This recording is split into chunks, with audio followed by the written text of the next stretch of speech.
Okey, Assalamualaikum warahmatullahi wabarakatuh.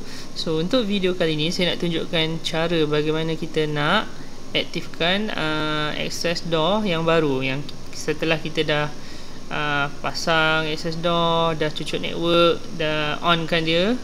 So next kita akan pergi ke software ni lah. Kita check betul ada tak. Kita pergi ke device. So no, by default dah ada dah ni. Semua dah ada. Dia punya detail lah dalam network ni, ada device ni dan dia tulis inactive. So macam mana nak aktifkan? So kita akan buka SADP tool.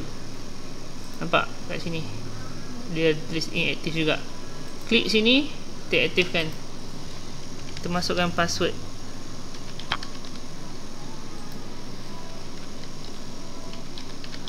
Ok, enable HTTP connect. Ni klik active. Right, then kita dah aktif lah. Kalau kita refresh kat sini pun dia dah tulis aktif. Dan bila kita refresh kat sini pun